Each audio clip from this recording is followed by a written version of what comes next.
사례 관리별 웃음 치료를 해드릴 건데요. 첫 번째 보시는 서울대학교 병원 의과대학 가정의학과 교수 40여 명의 웃음 치료는 저 생애를 완전히 바꿔놨는데요. 저것이 필요 없어요. 그냥 쭉 들어주시고 나는 내가 처한 웃음이 이런 상황이니까 어떻게 하겠다고 생각하시면 됩니다. 62세 과장님과 지금 막 의과대학 이제 졸업반인 4학년 학생들이 20명 딱 앉아 있어요. 과장부터 전공의 전임이 1년차, 2년차 그리고 학생들까지 다 앉아 있는데 제가 제일 먼저 웃음 치료를 한답시고 뭘 했느냐면요. 지금 제가 생각하면 소름이 쫙 끼치는데 사자 웃음을 해봅시다 이런 거예요. 사자 웃음.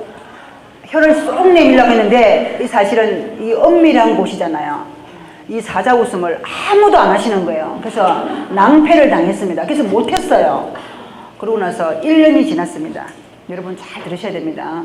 나는 어떻게 웃음 진도를 가야 될지를. 저는 아무런 준비 없이 사자 웃음이 너무나 재미있었기 때문에 모두가 웃어줄 거라 생각했기 때문에 사자 웃음부터 시작하겠습니다. 혀를 쑥 내밀어줬습니다. 저만 내밀었어요. 아무도 안 내미는 거예요. 순간적으로. 예. 그래서 눈을 감게 했습니다. 눈을 모두 감아주세요. 그리고 혀를 쑥 내밀어주세요. 그리고 웃었더니 조금 웃었어요. 이게 웃음 치료예요, 또. 어쨌든 이렇게 시작된 서울대학교 병원 의료진 웃음 치료에서 놀라운 이야기가 나왔어요. 이 간호사님, 정말 희한해요. 한바탕 웃었더니 짜증이 안 난다는 거예요. 환자들 조금만 더 짜증나는 환자들이 와서 보채면 짜증을 내요. 의사도 사람인지라 진료 자체가 싫은 것이 아니라 짜증나게 하는 사람을 보면서 자기도 짜증이 난대요. 그런데 웃음 치료를 배우고 나서 짜증이 안 난다. 두 번째, 피곤하지 않다는 이야기를 해주셨어요. 아하, 된 거다. 그렇다면 정말 죽도록 살고 싶은 우리 암 환자들에게 웃음 치료는 분명히 도움이 될 거라고 자신감을 가지고 제가 메일을 썼습니다. 암센터 소장님께 따따따따 웃음 치료사 이임수님이랑 가정의학과 간호사고요. 제가 웃음 치료를 해보고 싶습니다. 답장이 딱 두 줄 왔어요. 오호! 이렇게 좋은 웃음 프로그램이 있다뇨. 우리 환자 다 보내드릴게요. 우리 환자 다 보내드릴게요. 2,500명 환자 중에 딸랑 몇 명 할게요? 8명. 그 8명이 지금의 웃음꽃 씨앗을 만들었고요. 지금도 매주 금요일 오후 5시가 되면 어디에서 오시는지 모르지만 다 오는데 100명이 넘어요. 그래서 1년에 5,000명이 더 다녀갑니다. 그것이 5년간 지속되었다는 것. 의사들이 지금은 반했어요. 저한테. 반했습니다. 어떻게 그럴 수가 있냐고. 아무튼 환자분들 8분 중에 2분이 6개월 만에 6개월 웃음 치료를 하는 동안 다시 메타가 되었어요. 다 100% 다시 악성일 거라고 생각했는데 벨라게, 유벨라게 양성으로 판정이 났는데 이 환자분들이 어떻게 소문을 내었느냐. 세상에 웃음 치료를 했더니 암이 전이가 됐는데도 양성으로 변해서 이렇게 거짓말. 그래서 전국의 암 환자들이 몰려오는데요. 난리가 났어요. 그래서 SBS 스페셜 뿐만 아니라 생로병사의 비밀에 제가 그냥 녹화가 되어졌는데요. 그때부터 병동에서 의사들이 불렀는데 내과는 SLE 환자분, 의사가 할 수 있는 데까지 다 했지만 정말 더는 못하겠다고 손든 환자가 있었습니다. 그 학생은 고대 2학년 학생이었는데 SLE 우리 PD 부작용으로 모든 게 망가진 환자분이었어요. 이미 중환자실에 4개월 누워있다가 병동으로 왔는데 사실 의사 해줄 게 없잖아요. 그래서 저를 불렀습니다. 했더니 잘 안 돼요. 그런데 이 아이가 꼭 웃는 시간이 있어요. 다행히 남자친구가 그 여자친구를 버리지 않고 빼드리던 상태인데도 이 아이를 돌보는 거예요. 그래서 서서히 웃음으로 회복해서 퇴원을 했습니다. 그리고 외과에서 전화가 왔어요. 웃음치료, 그 유명한 웃음치료사님, 저 좀 도와주세요. 지금 PTBD 박은 환자분이 곧 퇴원인데, 사실 서울대병원 의사가 옐로우 시트를 쓰지 않지만 전화로 저를 찾아서 환자를 의뢰한 것은 사실 놀라운 일이었었어요. 외과계 환자분, PTBD를 받고 곧 퇴원을 해야 되는데 당신의 웃음이 필요합니다. 제가 자신감 있게 지금 이 시간쯤 다 퇴근 무렵에 가서 열심히 했는데 왠지 하고도 좀 찝찝한 기분 여러분 아실 거예요. 왠지 좀 뭔가 부족해. 제가 잘하고 싶은 마음에 4가지 큰 웃음 기법을 그냥 무작위로 선택해서 해줬어요. 사자 웃음, 박장대소, 치매 예방 웃음, 그리고 그냥 정신없이 웃는 몇 가지 웃음을 했는데 마지막에 제가 전화번호를 적어드렸어요. 뭐가 문제가 있으면 저한테 전화를 주세요. 세상 새벽 3시에 전화가 온 거 있죠. 뭐라고 왔고요? 빠져서 촉촉해서 보니 PTBD 백이 빠진 거예요, 여기 안에. 그래서 그날 밤에 바로 또 119 타고 땅끝 해남마을까지 갔다가 두 부부가 잠이 안 오더래요. 그래서 둘이 했는데 그냥 빠졌습니다. 그래서 다시 NGO룸에서 다시 넣었습니다. 그런 일들이 있었고요. 아무튼 서울대병원 웃음치료는 거기서 출발해요. 지금은 서울대학교 병원 간호사들만 1급 웃음치료사 자격증을 가진 15명이 이제 넘겠군요. 또 다른 곳에서 배우시는 분들이 많기 때문에 10명에서 15명 정도가 이제 제 웃음 치료 이제 조직이 되어 있었어요. 학습 조직으로 병원에 제가 연구 과제를 했습니다. 우리가 이런 웃음 간호로 학습 조직을 하고 싶습니다. 흔쾌히 허락을 해줬어요. 수많은 1,100 케이스가 넘을 거예요. 그런데 27팀만 뽑는데 웃음 간호팀이 뽑힌 거예요. 그래서 지금 웃음 간호를 연구하면서 지금 동영상을 만들고 있는데 하는 우리가 신나서 어쩔 줄을 몰라요. 거기서 웃음 다이어트를 넣었습니다. 그래서 지금 모두가 4kg에서 5kg 빼는 목적을 가지고 지금 시작하고 있는데 웃음 간호가 아니라 나중에 웃음 비만 탈출로 바뀔 것 같아요. 지금 아무튼 학습 조직까지 이루어져서 병원에 승인을 받고 웃음 간호가 이루어지고 있다는 걸 말씀드리고 싶고요. 두 번째, 제가 웃음을 어디로 파급을 시켰느냐. 서울대학교병원 의료진 웃음 치료를 5년 동안 지속하면서 가장 멋있는 저의 특허를 내고 싶은 웃음 기법이 4가지 중에 한 가지가 황제 펭귄 웃음인데, 이 황제 펭귄 웃음을 배운 우리 의사들이 이건 정말 이간호사 거야, 아무에게도 팔지 말라고 저를 인정해준 웃음 기법을 나중에 해드릴 거고요. 이 웃음을 통해 순천향대학병원, 부천 순천향대학병원 웃음치료, 영동 세브란스 병원 웃음치료, 의료진을 위한 웃음치료를 제가 병원마다 다니고 있고요. 여러분들도 그런 날이 곧 올 거예요. 그리고 보건소 7군데를 제가 프로그램을 다 유지를 하고 있습니다. 제일 먼저 간 곳이 강남구 보건소. 그분들 중년 우울증을 위한 웃음치료였습니다. 그런데 우울증에 대해서 당연히 제가 잘 몰랐죠. 정신과 간호사가 아니기 때문에. 다 그냥 이 웃음만 좋다고 생각하고 갔는데 부작용을 거기서 발견했어요. 그래서 부작용 공부를 했더니 웃음엔 가장 큰 부작용이 뭐냐? 심장에 무리가 가면 안 돼요. 심장에 무리가 가는 거예요. 웃음은 왜 심장에 무리가 가느냐? 우리의 감정이기 때문에. 슬픔은 어느 장기를 나쁘게 하느냐 하면요, 이거는 저희 웃음치료실에 한의사가 2분 옵니다. 그리고 가끔씩 저에게 이제 자문을 해준 또 한의사 한 분이 계시는데, 웃음은 심장과 직결되어 있답니다. 그리고 슬픔은 폐하고 관계가 있고요. 한숨을 계속 내쉬는 사람들은 결국 나이가 들면 폐가 좀 덜 건강하답니다. 그리고 신경질을 잘 내시는 분은 어디가? 간이에요, 간. 간경화가 오기 쉽다는 이야기를 하는데 서양 의사들은 안 믿겠죠. 아무튼 감정과 장기가 다 연결되어 있어 감정 컨트롤을 함에 있어서 우리 이 웃음은 심장과 직결되어 있고, 이 심장은 모든 감정을 컨트롤하는 최고의 장기예요. 슬픔, 기쁨. 그런데 우리가 좋아 죽겠네 그러죠. 실제 심장이 과부하가 딱 걸리면 멈춰버리는 거예요. 동의보감엔 웃음이 너무 과하면 장기 하나가 상하나니 그 장기가 바로 심장이에요. 어려운 쪽은 그렇게 이야기를 하고, 또한 똑같은 웃음을 보고 어떤 한의사는 당신 웃음이 최고야. 어떻게 해석을 하느냐. 우리가 성경은 경전은 정말 변함없는 거잖아요. 성경, 그리고 또 불경. 그런데 한의사들은 내경이라는 단어를 쓰더라고요. 그 한의사들이 불변의 법칙으로 알고 있는 내경에는 이런 문구가 있다. 즉 웃음은 심장의 기운이며 심장은 오장육부의 군주로다. 아시겠죠? 그래서 웃음을 잘 다스려주면 오장육부가 건강해져요. 그런데 웃음을 잘못 너무나 과하게 사용해 버리면 모든 장기를 해한다. 이렇게 해석하시면 됩니다. 실제 웃음 치료하다가 저는 진짜 CPR 한번 했어요. 내일 수술인데 너무나 큰 웃음을 짓다가 딱 마치고 들어가는 순간 스르륵 쓰러지는 거예요. 그래서 ABG 나가고요. 심장 마사지도 하고요. 아무튼 불러서 가서 한 짓이었지만 사고가 딱 터지고 나니까 이건 누구의 잘못인지 책임 소지가 없는 거예요. 부른 사람이 잘못인가, 한 사람이 내가 잘못인가. 그런 둘 다 책임 회피했었어요. 그래서 멈췄습니다. 못하고 있었어요. 그래서 더 많은 공부를 하게 되었고, 하다 보니 몰라서 내 지르는 죄가 너무 많았던 거죠. 그리고 전식 환자분들, 노인 웃음 치료에 다시 넘어가겠는데요. 보건소 중심의 웃음 치료는, 중년 우울증 웃음 치료는 그런 대로 쉽다고 보시면 돼요. 이 가장 반응에 민감하고 큰 반응을 보여주시는 분은 40대와 50대 아줌마들이에요. 왜? 여성 호르몬이 분비가 그때 왕창 일어나요.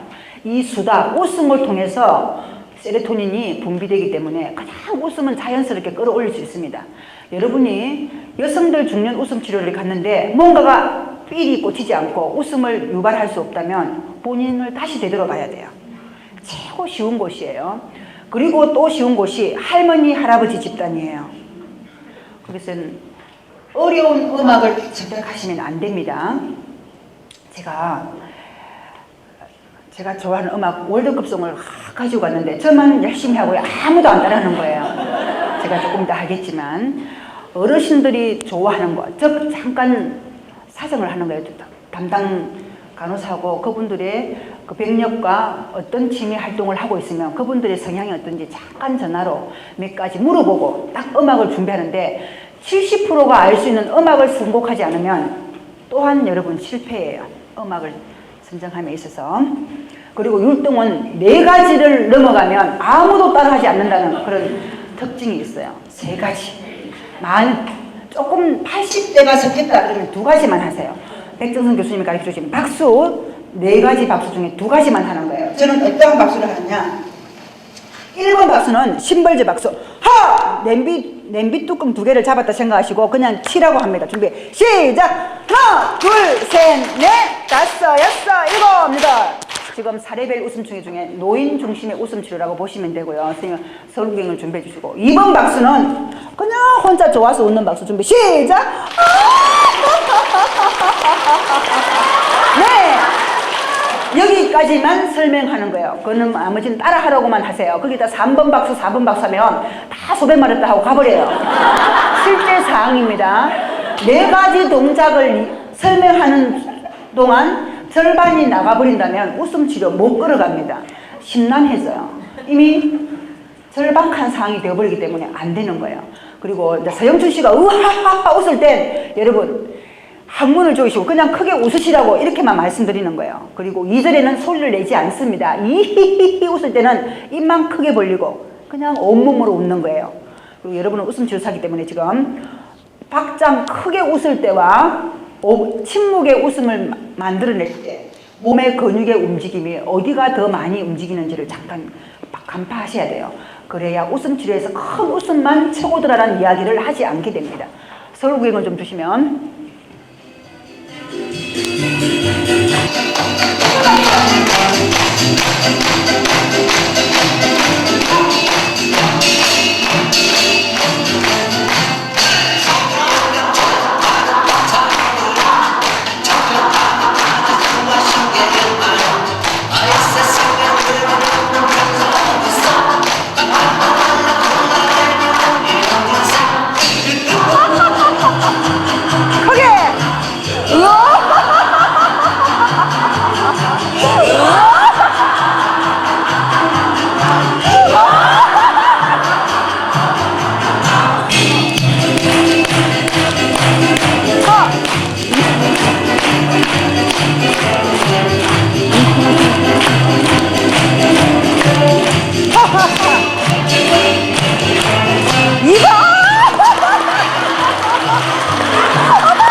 웃음도 가능하시죠? 사실은 TS 환자분들은 침묵의 웃음을 적용시킵니다.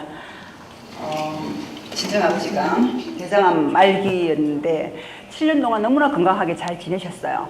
그래서 이제 리페어를 해드리려고, 일러스토미를 하고 계셨기 때문에 리페어를 해드리려고 딱 입원을 시켰는데 2차 암이 생긴 거예요. 아무도 몰랐어요. 내일 수술인데 오늘 저녁 이때쯤에 좀 이상합니다. 아무런 정체가 없이 체스트 PA에 뉴모니아가 나온 거예요. 아무런 정체가 없는 뉴모니아는 거의 99% 암이라고 보시면 돼요. 아니야 다를까 급하게 CT를 찍었습니다. 정말 어마어마한 크기의 암이 딱 붙어 있는 거예요. 그래서 수술을 하게 되었는데 가족이 서울대병원에 가족이 있는 사람들은 너무나 가족임을 보채면 안 돼요. VIP 신드롬이라고 아시죠? 더 잘못되는 경우가 많습니다. 정말 잘해준다고 의사들 여럿이서 담겼어요. 갈비뼈를 3개를 왕창 주저앉혔어요. 그 통증 이루 말할 수 없었는데 저는 웃음 치료사지만 아버지로서는 아버지의 딸일 뿐이에요. 웃음 간호를 한다는 거는 정말 어렵더라고요.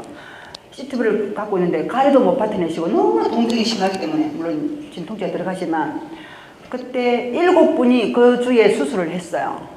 제가 웃음 간호를 어떻게 했느냐. 한번 시작!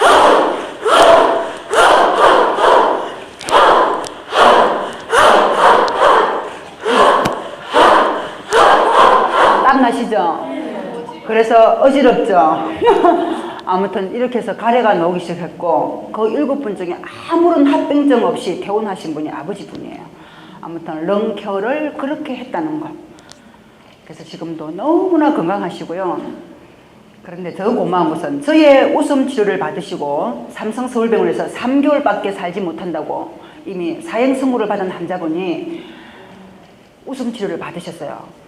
방사선을 한 50몇 번 쏘고 나니까 두경부 암은 방사선 치료를 받고 나면 제일 먼저 망가지는 곳이 침샘이에요. 침샘이 없다 보면 방사선을 쏠 때 더더구나 이 안쪽에 점막들이 완전히 껍질을 한 바퀴 벗긴다는 거죠. 완전히 벗겨지고 나면 물도 한 방울 못 삼키는 그 환자분이 어차피 죽을 거 웃다가 죽겠다고 저한테 오신 거예요. 그래서 웃음 치료로 6개월 만에 침샘이 살아났고요. 지금 5년째 다니고 있는데 이분이 저한테 은혜를 갚겠다고 저희 친정아버지와 함께 웃음 전화를 합니다. 어떻게? 매일같이 밤 8시만 되면 두 분이 전화를 해요. 아버지는 사람들 보기 창피하다고 2주일을 피했어요. 2주일을. 그러다가 비닐하우스 안에 아무도 없는 딸기 하우스에 가서 다니시는 거예요. 그런데 놀랍게도 제가 그 이야기 하면은 수술하시고 정말 통증 때문에 이 갈비뼈가 다 앙상하게 남아 있었대요. 그런데 얼마나 그 웃음의 힘이 크든지 지금 가면 20대 청년의 몸이에요. 왕자가 따르고요. 그래서 이 호흡 근육이 얼마나 발달되는지 여러분 제가 만져보고 깜짝 놀랐답니다. 그래서 웃음소리를 들으면요 정말 멋진 우리 아버지라는 생각이 들 만큼 웃음으로 수많은 변화가 일어났다는 거 말씀드리면서 보건소 다시 병원으로 다시 어디로 갈 거냐? 복지관으로 갑니다. 복지관 웃음치료의 특징은 어르신들이 너무나 똘똘하다는 거예요. 깜짝 놀랐어요. 어이 시시해 가. 우리 학생들 몇 명 제가 대학원생들도 보내고 또 여기저기서 웃음치료 과정을 배우고 꼭 저한테 웃음을 전수받아서 좀 해보고 싶다 하여 복지관에 보내보기도 합니다. 사실 아마추어들이잖아요. 그런데 그 아마추어인지 프로인지를 너무나 잘 아시는 거예요. 그동안 5년 동안 수많은 웃음 치료사들이 웃음을 통해서 그분들을 너무나 똘똘하게 만들어놨어요. 치매 예방 웃음을 해보면 웃음 치료사가 다녀간 적어도 웃음 치료사가 일주일에 한 번 내지 한 달에 한 번씩 치료를 해주는 그룹 어르신들은 치매 박수를 해보면 5개가 넘어가요. 그런데 한 번도 웃음이 뭔지 모르시는 그분들은 멍해요. 1개, 2개까지밖에 못합니다. 나중에 치매 예방 웃음 여러분에게 제대로 가르쳐 드릴 건데 내일 손을 딱 드시는데 선생님 우리 이현정 선생님 좀 나와주세요. 1단계, 2단계, 3단계가 있는데 오늘은 1단계만 하겠습니다. 웃음 치매 예방 웃음은 하! 준비하면 무조건 하예요. 지금 보세요. 설명 들으시고 내 무릎 한 번, 앞사람 한 번, 한 번. 하나, 둘, 하나, 둘, 셋. 하나, 둘, 셋, 넷. 9개까지 하셔야 되는데, 눈빛을 떼지 않는다. 입으로 소리를 지른다. 시속 80km 이상 달리셔야 돼요. 제가 구령졌습니다. 치매 예방 웃음 준비! 지금 여러분 다 80대 노인들이에요. 시작!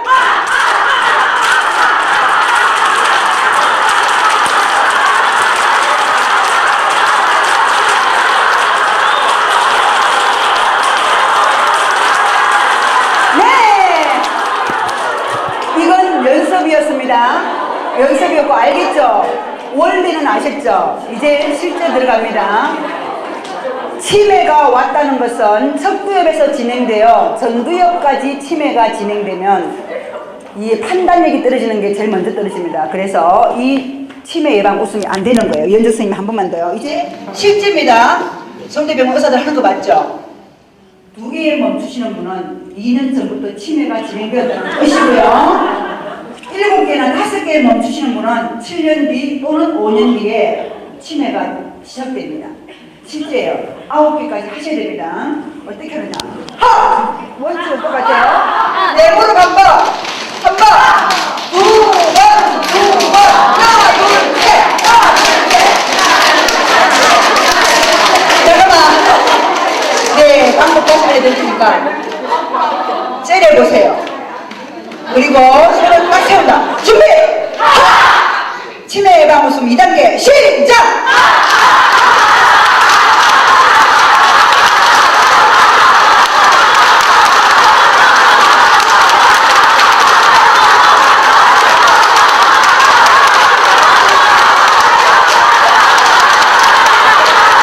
네! 9개까지 하신 분? 잘 안 되죠? 9개까지 하신 분이 사실은 비정상이에요. 연습이 필요합니다. 지금 서울대병원 IQ 140이 넘는다는 전애들도 저랑 같이 6개월을 연습하고 난 뒤에 가능했어요.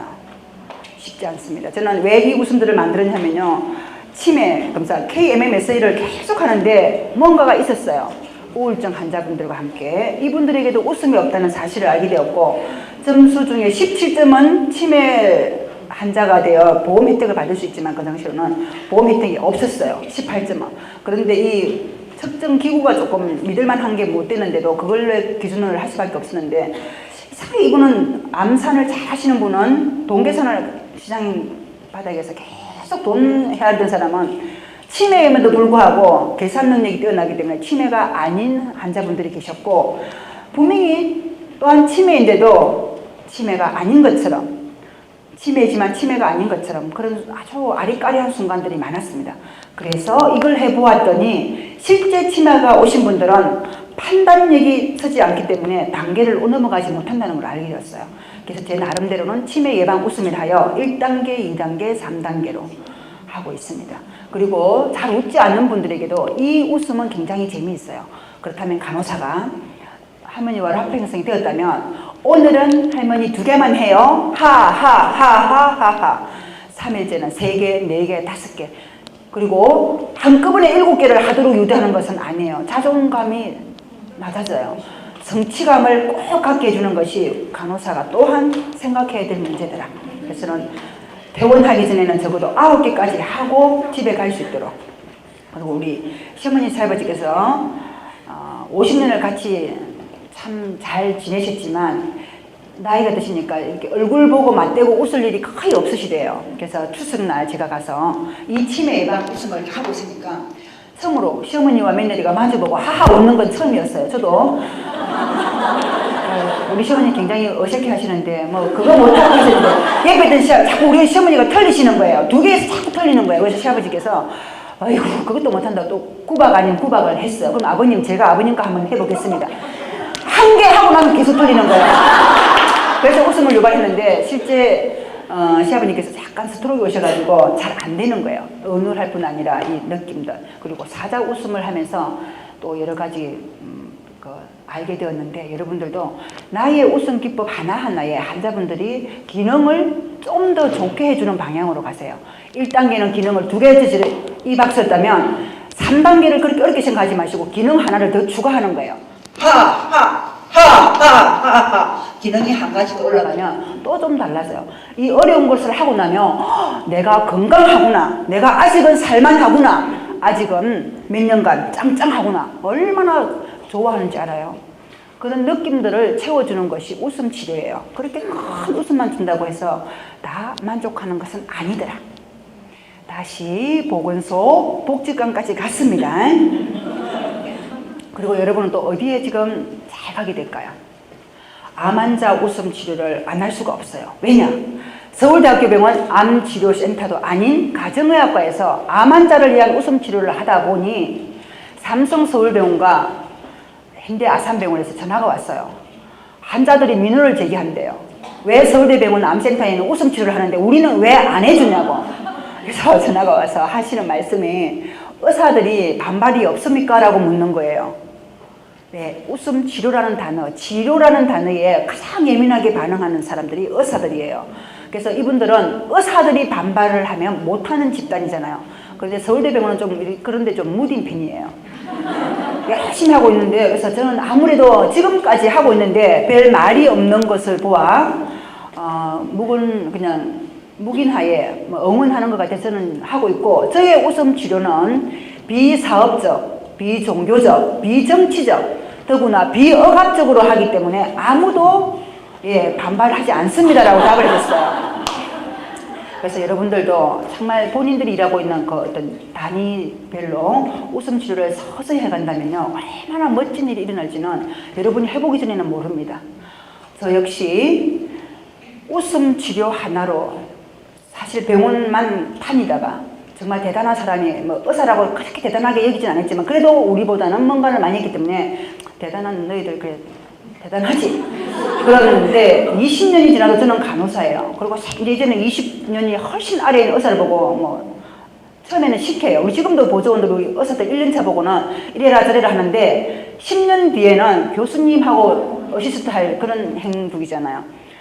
대단한 사람들, 그런데 나는 왜 이렇게 세월이 가도 대자리일까 고민하던 차에 웃음을 만나 세상 밖으로 나와보았더니 얼마나 우리 간호사들이 개미처럼 같은 통로만 왔다 갔다 하는 것을 보게 되었고요. 그리고 웃음 치료를 해보았더니 간호사 그룹처럼 열린 것 같지만 닫힌 그룹도 없어요. 정말 불만제기도 제일 많아요. 그쪽은 불만제기 하나도 하지 않습니다. 평가지에 가보면요, 가장 불만스러운 집단이 간호사였어요. 그래서 사실은 무서워요, 이 치료를 가정하기가. 왜냐? 처음엔 말하는 간호사들의 특징이 나는 없어요. 환자를 위해서는 마음이 어디 정말 태평양처럼 넓은데 나에게 들어오면 아무것도 없다는 거. 그래서 어쩌면 더 심한 불평을 가지고 있는지도 모르겠고요. 딱 한 가지 결론 내렸습니다. 세상은 넓고 인재가 너무 많다는 거. 대단한 사람이 너무 많은데 간호사들도 충분히 대단할 수 있다는 것을 저는 세상에 알리고 싶었어요. 구성애가 그랬던 것처럼 다만 아픈 환자들을 등에 업고는 유명해지지 않겠다는 게 저의 간호 철학이기 때문에 나와보았더니 의사들은 시간당 얼마를 버는지 아세요? 시간당 하지 말고 10분당 강의료를 받고 살아요. 얼마를 받을까요? 한 번도 생각 안 해봤죠? 네. 세상에 저의 웃음 치료 효과는 섹스 치료 효과와 일치한다. 그 문구 때문에 남성 비뇨기 학회에서 저를 매일 불러요. 매년 부르는데 어느 날 헬스조선에서 어마어마한 건강 프로그램에 20명의 의사들 정말 각 원장들을 부르는 그 사이에 꼽사리로 저를 끼웠어요. 왜? 분위기 다운될 때 팍 띄우려고 했던 것 같아요. 그래서 문의가 왔습니다. 이렇고 이만한데 강의 시간은 10분입니다. 강의를 해주시겠습니까? 라고 했을 때 제가 뭐라고 했냐면요, 웃음 치료를 10분 동안 해본 적은 없지만 최고를 원하시니까 최고의 강사비를 주세요. 10분당 100만 원입니다.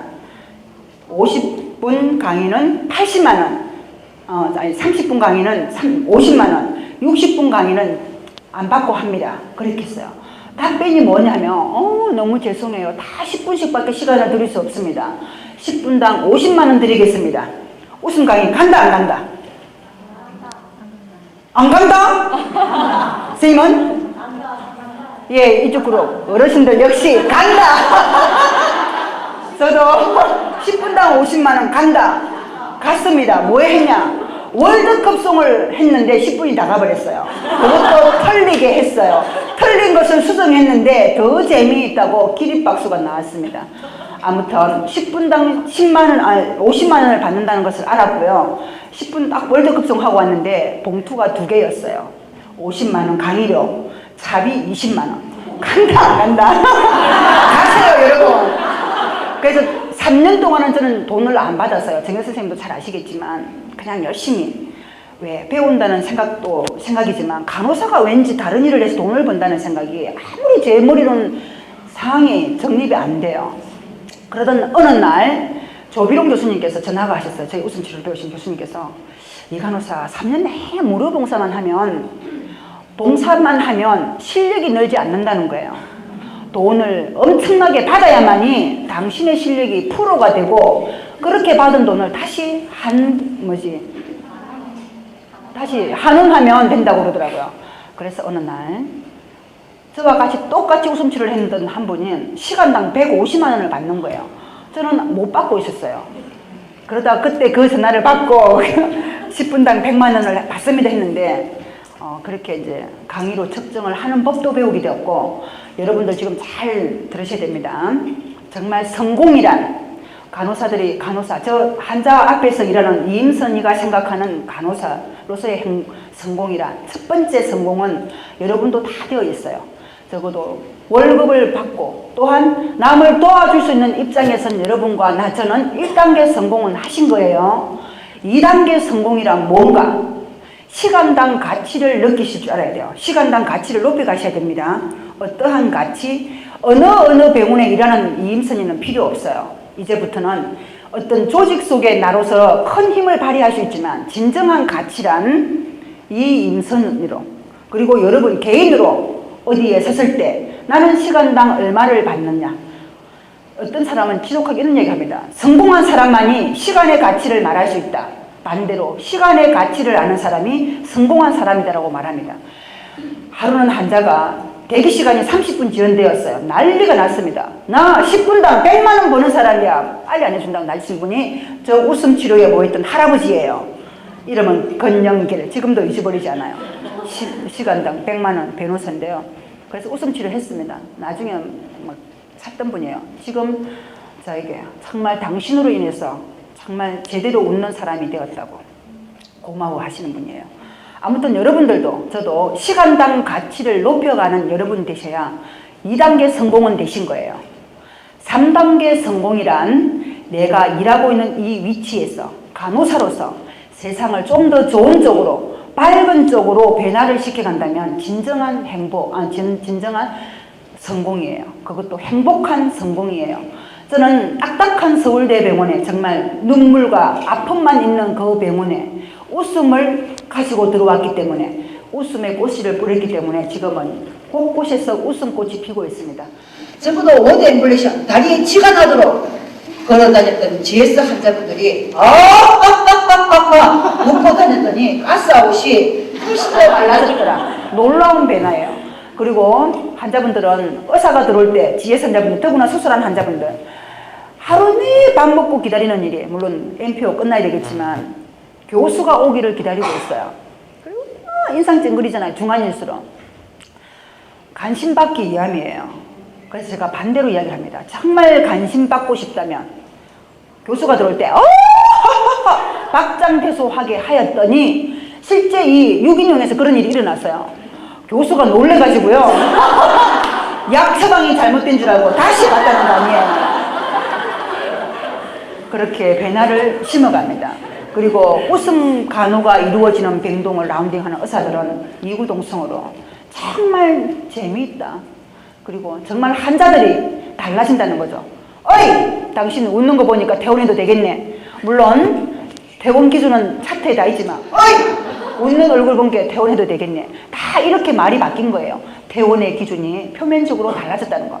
저는 그런 말 쉽게 내뱉지 못했는데 이제는 그런 말들이 오고 가면서 퇴원 용지에, 그리고 암 환자 의사들은 저 밑에 제일 마지막 차트에 뭐라고 쓰느냐, 웃음 치료 받고 가세요 이렇게 씁니다. 아시겠죠? 머지않아 웃음 처방이라는 단어가 나올 거예요. 물론 제가 5년 전에 웃음에 미쳐 있을 때 웃음 처방이라는 단어를 써가지고 굉장히 고된 생활을 했어요. 그런데 유태호 교수님이 웃음 처방이라는 단어를 팡 하셨는데, 아무튼 누가 먼저 쓴 거가 중요한 것이 아니라 여러분들이 웃음 처방을 할 수 있는 정도의 실력을 갖기를 바랍니다. 1급, 2급이 중요한 것이 아니라 여러분들은 충분히 여러분 노력 여하에 따라서 내가 얼마나 자주 그 행동화하느냐에 따라서 될 수가 있다는 거. 전화 웃음, 우리 저희 친정 아버지와 그분의 웃음, 전화기 웃음은 딱 전화를 들어요. 여러분, 전화 웃음은 그 환자분과 우리 아버지의 웃음, 전화기 웃음보다는 제가 먼저 어떤 일이 있었냐면, 조비룡 교수님께서 휴진 통보를 하면 우리는 완전히 그냥 왕짜증이에요. 환자가 수백 명 예약되어 있는데 어느 날 휴진 통보와 함께 그 변경을 하자면 짜증 많이 납니다. 똑같은 휴진 통보가 왔는데 오호호호, 저에게 웃음을 배웠기 때문에 오호호, 이 간호사님 어쩌죠? 휴진인데요 이러는 거예요. 그런데 똑같은 휴진 통보인데 짜증이 안 나는 거예요. 그때 제가 딱 캐치를 했습니다. 아하, 웃음 전화부터 하자. 오호호호, 조비룡 교수님, 이임수님이다 이러면 답변이 항상 아하하로 웃으면 오호호로 바뀌고요. 제가 오호호 이러면요 아하하로 바뀝니다. 웃음 전화가 지금도 유지되고 있어요. 여러분들도 혹시나 사실 어려운 일을 부탁할수록, 병원에서 그러긴 조금 어렵지만 여러분 만드세요. 아무튼 만드세요. 저는 가정의학과이기 때문에 응급실은 안 돼요. 가정의학과였기 때문에 가능했겠지만 웃음을 먼저 보내고 난 뒤 여러분이 하고 싶은 말을 하세요. 여보세요는 나중에 하셔도 돼요. 아시겠죠? 그래서 핸드폰 웃음을 먼저 우리 가정의학과 내에 실시를 했었고, 그리고 환자들과 함께 했더니 그 환자분이 이 핸드폰 웃음의 매력에 푹 빠진 상태에서 저 지리산 밑에 있는 우리 친정아버지와 서울에 있는 이분이 매일같이 10분간 웃음 치료를 하는데요. 두 분 다 매우 건강합니다. 놀라운 일이에요. 저는 우리 4주가 필수적인 시간이라 그러는데 우리 아버지는 12일 만에, 보름 2주간은 떼다가 그냥 그런 시간은 너무 가버린 거고요. 실제 아하하 웃음보가 터지기까지는 12회까지 가고 난 뒤에야 실제 웃음소리가 터졌어요. 아시겠죠? 여러분들도 처음 웃음 치료에서 큰 웃음이 끌어내지 않았다? 그리고 별 반응이 없다고 실망하지 마세요. 아시겠죠? 그리고 웃음의 크기를 제가 잠깐 설명드릴게요. 아까 이론 시간에 다 못했는데, 여러분이 웃음 치료함에 있어서 웃음소리가 별로 안 커. 여러분이 못해서 안 큰 게 아니고요. 뭐예요? 아직 마음이 안 열린 거예요. 그런데 우리 몸이 마음을 만들어냅니다. 어떻게? 큰 동작을 해주셔야 앉으신 분들은 반밖에 안 해요. 지금부터 여러분 가슴 크기만큼 손을 벌리세요. 네, 가슴 크기만큼. 네, 누구는 빵빵하게 서서 이렇게 보시세요. 그리고 그냥 자연스럽게 웃습니다. 준비 시작. 네. 그리고 정말 부자 되고 싶은 만큼 팔을 벌리시고 준비 시작.